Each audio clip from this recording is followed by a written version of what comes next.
everyone, this is Shivani Misra welcoming you all on this beautiful platform that is AK Education Academics। तो आप सभी लोग का स्वागत है AK Education Academics में। आज की वीडियो ये बहुत ही स्पेशल होगी क्योंकि आज की इस वीडियो में हम बात करेंगे that how to write the answer to get the maximum number in biology, how to score 98% in the biology।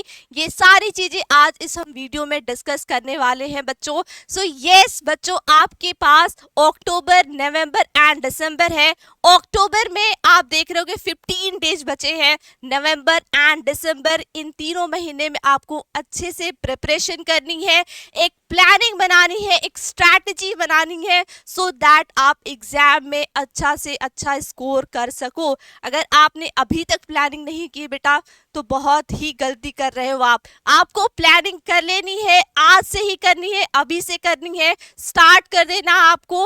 और कैसे करना है इसमें हम आपकी हेल्प करेंगे। सो यस, आज हम देखेंगे that how to write the answer, best answer in the biology to get the maximum number, right? Yes, तो जैसे सबके हाफ ईयरली एग्जाम कंप्लीट हो चुके हैं, आपको पता है कि आपकी प्रिपरेशन का लेवल कितना है, कहाँ पे कमियां है, कहाँ पे आपका वीक पॉइंट है, कहाँ पे आपका स्ट्रॉन्ग एरिया है, किस पे आपको एफर्ट ज़्यादा करने की ज़रूरत है। और अगर बेटा आप अभी अपने वीक एरिया पे काम नहीं करोगे तो फिर आपको आगे टाइम नहीं मिलेगा क्योंकि आपके पास ये 3 महीने बाकी है और 3 महीनों में आप अपने वीक एरियाज पे वर्क करके उसको और भी बेहतर बना सकते हो। सो यस बच्चों, ये आज की जो वीडियो है इस पे हम सिर्फ बायोलॉजी के बारे में बात करेंगे that how to write the best answer in the board examination.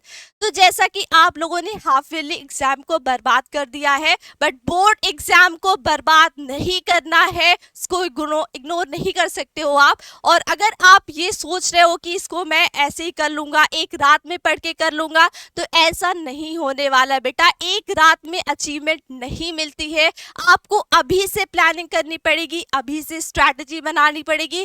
कैसे आंसर राइट करना है, क्या चीजें करनी है, कौन सा सबसे हाईली वेटेज टॉपिक है बायोलॉजी का, ये सारी चीजें हम आज की वीडियो में बात करने वाले हैं।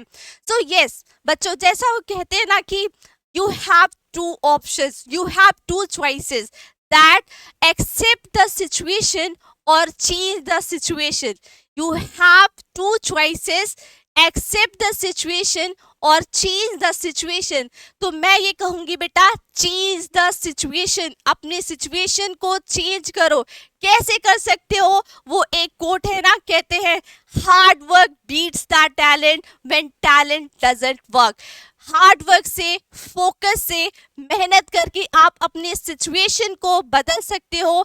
यस बच्चों, और कैसे कर सकते हो ये आज के हम इस वीडियो में बात करेंगे। सो स्टार्ट करते हैं कैसे आप आंसर को राइट करो सो दैट आप मैक्सिमम नंबर स्कोर कर सको इन बायोलॉजी में। राइट एवरीवन, सो स्टार्ट करते हैं विदाउट एनी डिले। सो देखते हैं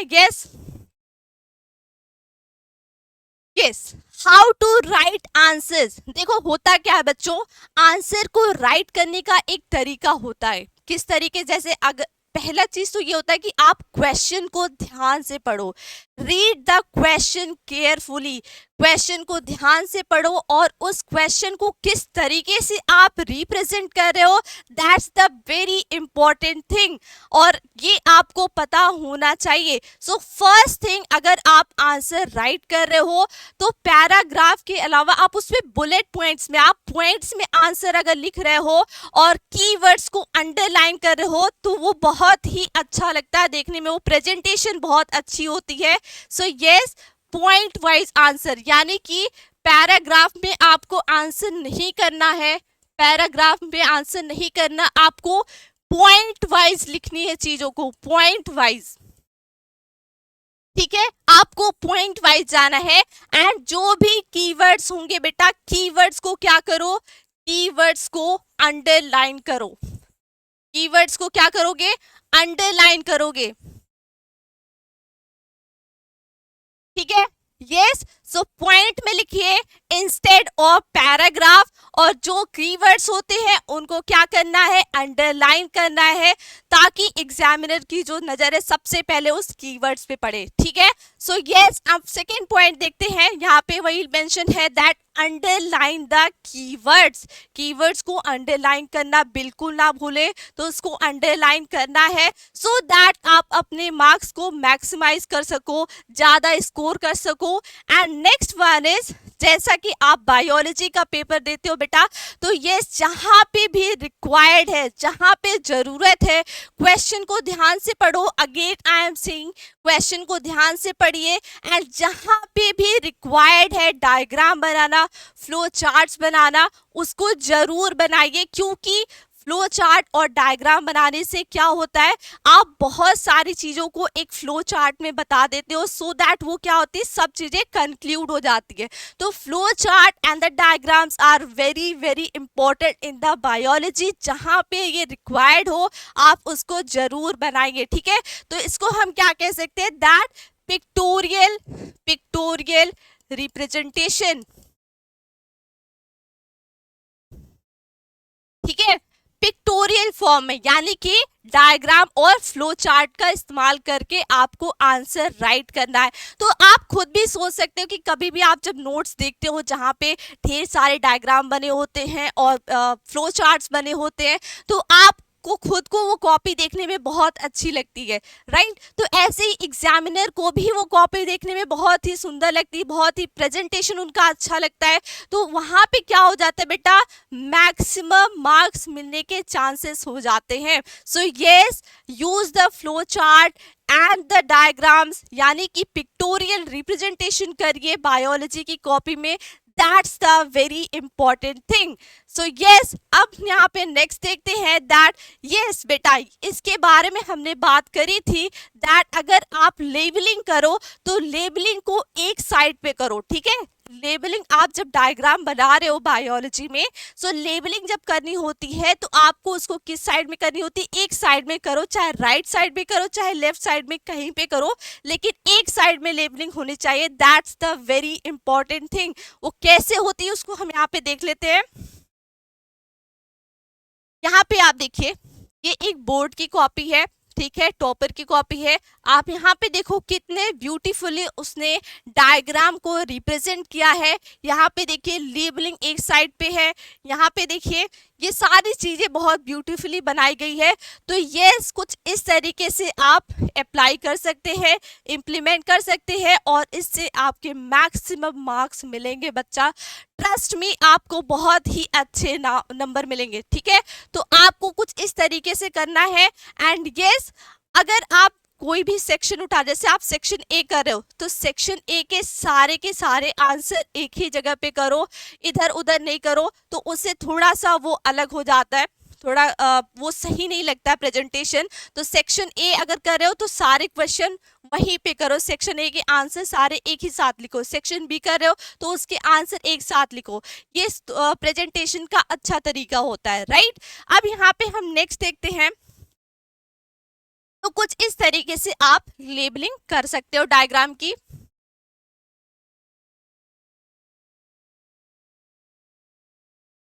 तो इस तरीके से आप लेबलिंग कर सकते हैं। This is the very important thing जो आपको पता होना चाहिए, इसीलिए यहाँ पे मैंने पॉइंट में लिखा है, और इसको जरूर करना बेटा, इससे मैक्सिमाइज हो जाएंगे आपके नंबर। एंड यहाँ पे हम देखते हैं, try to write clean and neat answer. जब भी आप आंसर लिखो बेटा, तो ये कोशिश करो कि वहां पे गलतियां ना हो। अब आप कभी भी ऐसे लिखते हो, कभी ऐसी कॉपी देखते होगे कि जहाँ पे कटा हुआ है फिर सही है, ऐसी कॉपी अच्छी लगती है, ऐसी प्रेजेंटेशन अच्छी लगती है? बिल्कुल नहीं अच्छी लगती है, राइट। तो कोशिश ये करो, आंसर को ऐसा राइट करो कि वहां पे गलतियां ना हो, कटा ना हो, कहीं फिर काट के फिर कुछ और लिख रहे हो, तो ऐसी चीजों को अवॉइड करिए। अच्छे से आंसर को राइट करिए properly, right. Clean and neat answer होगा तो वो प्रेजेंटेशन देखने में, खुद को भी देखने में बहुत अच्छी लगती है, राइट। तो इस बात का आपको ध्यान रखना है जब भी आप आंसर को राइट करो।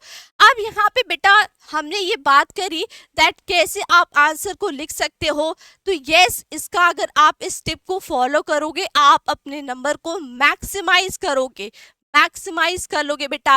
And the most important thing in the biology, आपको एनसीईआरटी को प्रॉपरली रिवाइज करना है, एनसीईआरटी को अच्छे से करना है एंड पीवाईक्यूज लगाने हैं। ये सारी चीजें बहुत ही इंपॉर्टेंट होती है, एनसीईआरटी को आप पढ़ो। एंड मैं बार बार ये कहती हूँ, अपने लेक्चर में भी यही कहती हूँ कि दैट आप वीडियो देख रहे हो बेटा लेकिन नोट्स मेकिंग नहीं कर रहे हो, तो ये बहुत ही गलत बात है, क्योंकि notes making is very important thing. अगर नोट्स मेकिंग नहीं कर रहे हो तो ये भूल जाओ आप अच्छे नंबर को स्कोर करना। नोट्स मेकिंग बहुत ही ज़्यादा इंपॉर्टेंट है। सेल्फ मेड नोट्स वो दिमाग में प्रिंट हो जाती है, और ऐसी नोट्स बनाया करो कि कैसे आपको एग्जाम में लिखना है, उस तरीके से नोट्स बनाओगे और आपको सिर्फ एग्जाम टाइम में उसको रिवाइज करना होगा और जाके लिख कर आना होगा। बस यही करना होता बेटा। एंड यस अब इसके बाद हम क्या देखेंगे, इसके बाद हम देखेंगे दैट यस मार्क्स डिस्ट्रीब्यूशन। ये क्या है बेटा, marks distribution. Marks distribution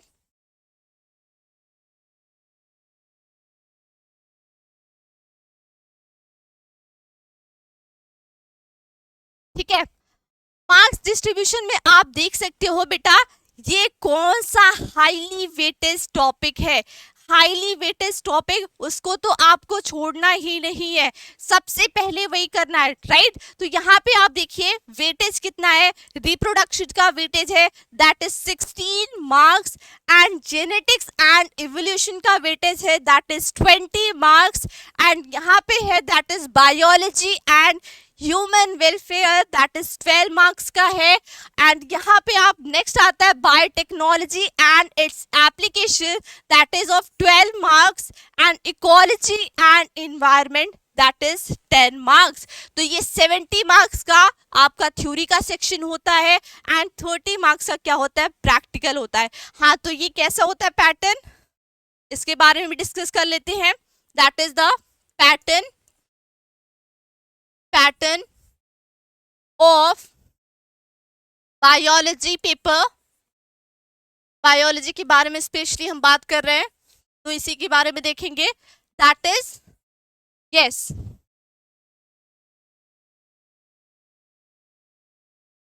theory आपकी होती है दैट इज 70 मार्क्स की, 70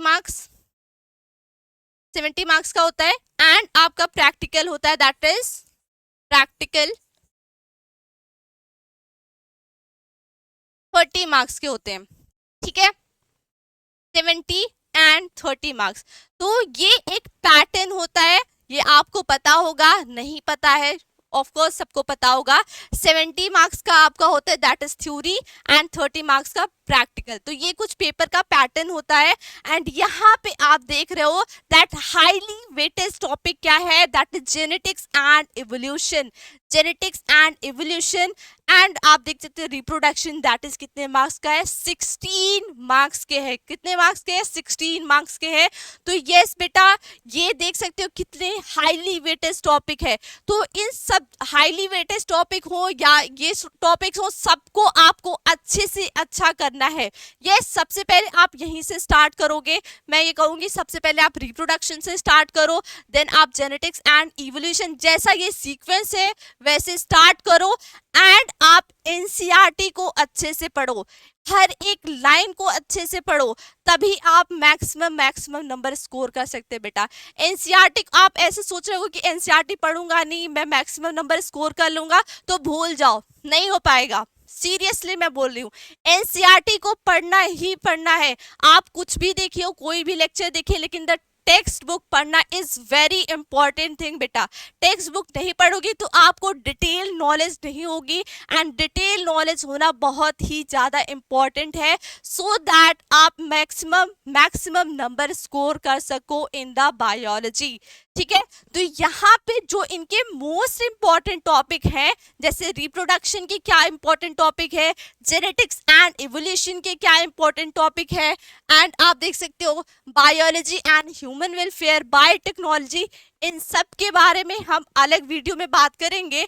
लेकिन यस, कमेंट सेक्शन में आपको ये बताना है दैट आपको ये वीडियो कैसी लगी है और आपने स्ट्रैटेजी वाइज, प्लानिंग वाइज पढ़ाई करना स्टार्ट किया है कि नहीं, ये आपको कमेंट सेक्शन में बताना है बच्चों। सो यस बच्चों, आज के लिए इतना ही रखते हैं।